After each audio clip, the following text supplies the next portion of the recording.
A slave and a lion. A slave was ill-treated by his master and he runs away to the forest.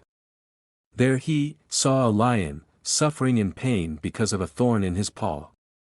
The slave bravely goes forward and removes the thorn gently. The lion without hurting him went away.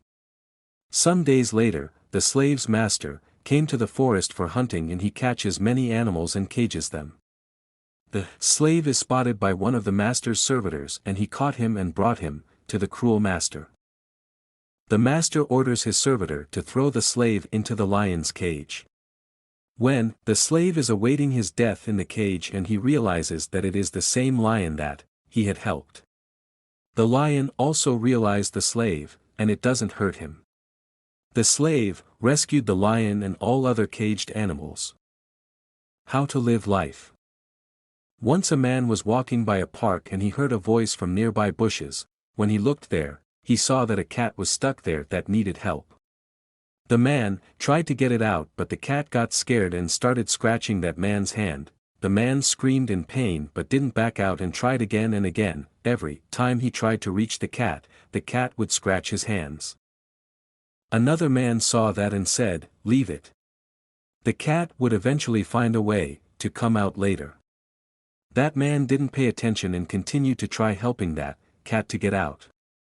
At last, he was able to get that cat out. Once he released that cat, he faced toward another man and said, "Cat is an animal and its instinct to scratch and attack, but I am a human and my instinct makes me compassionate and kind." Moral: treat everyone around you the same way you do. The bonded donkey. In a small village, there lived a potter. He had a donkey. Every day his donkey would carry soil from the field to his house. Since the field was quite far off, the potter would rest under a tree midway, tying his donkey nearby. One day, the potter forgot to take the rope with which he tied the donkey every day. When he reached the tree, he thought, "How do I tie this donkey today? It might run away if I sleep." The potter decided to hold the donkey's ears so that the donkey would not run away and he could sleep. One day, the potter forgot to take the rope with which he tied the donkey every day. When he reached the tree, he thought, "How do I tie this donkey today? It might run away if I sleep." The potter decided to hold the donkey's ears so that the donkey would not run away and he could sleep. A saint, who passed that way, saw the potter holding on the donkey's ears. Then the saint wanted to know what the problem of the potter was. When the potter told the saint what the problem was, the wise saint said, "Take the donkey to the place where you tie him every day. Pretend to tie it an imaginary rope. I assure you it won't run away." The potter did what the saint had said. He left the donkey and went to take a nap. When he woke up, he found the donkey standing in the same place. The potter prepared to leave for home. But the donkey did not move. The potter was confused and he saw the wise saint again. He ran up to the saint and told him about the donkey's behavior. The saint said, The Curse of the Bullock. Long time ago, in a small village, there lived an old woman with her daughter. While the old woman was hard-working, her daughter was too lazy and selfish. They had a bullock. The old woman said, "We should take proper care of our bullock." The daughter replied that, "Animals should serve us, we should not serve them." There was a pond, at some distance from the old woman's house. Every afternoon, she used to take the bullock to the pond to have a bath and to drink water. One day, the old woman fell ill. She requested her daughter, "It is very hot today, the bullock must be thirsty, look. I have some sweets here. I know you love sweets, dear. Take the bullock to the pond. While drinking water, you can eat these sweets." The bullock was extremely angry. It cursed the daughter, "In your next birth, you will be born as a Jacobin cuckoo, a bird that drinks water when only it rains. As you kept me thirsty today, so will you remain thirsty." The curse of the bullock came true. In her next birth, the daughter was born as a Jacobin cuckoo. The donkey and the horse. Bhima had a donkey and a horse. The donkey carried clothes to the pond, and back to his house. The horse carried Bhima to the market, occasionally. The donkey worked much harder than the horse. On a sunny day, Bhima was going to the pond with a donkey. The donkey was carrying a heavy load of clothes, but the horse did not carry anything. The load was heavy, so the donkey was unable to carry.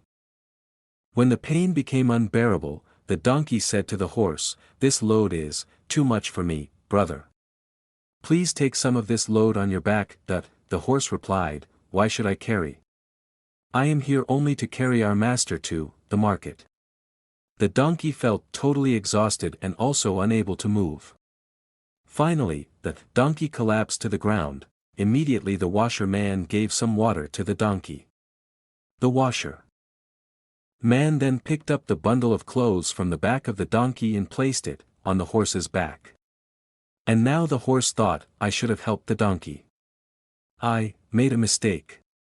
I should have taken half the load when the donkey requested me. Now I realize sharing a burden is easier." The horse carried the heavy load of clothes for the remaining distance. Thereafter the donkey and the horse lived happily. The story of dog. A dog saw the cat on the wall and said to himself, "Oh, how lucky the cat is. I wish to climb on the wall."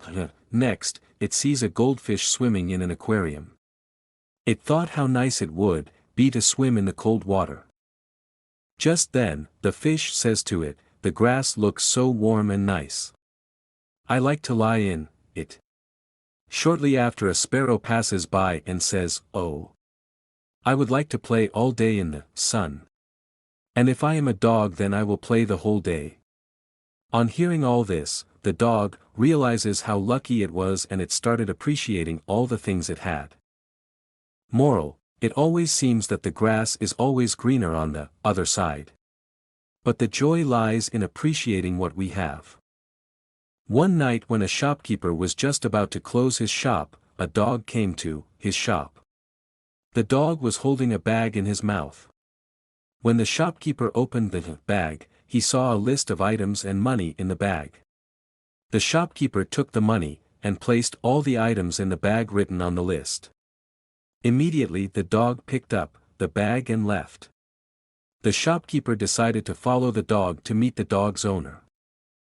That dog waited at the bus stop. Soon the bus came and the dog got onto the bus. After that, when the conductor came, the dog moved forward to show his neck belt. The conductor saw it had money and address in the neck belt. The conductor took the money and kept the ticket in his neck belt.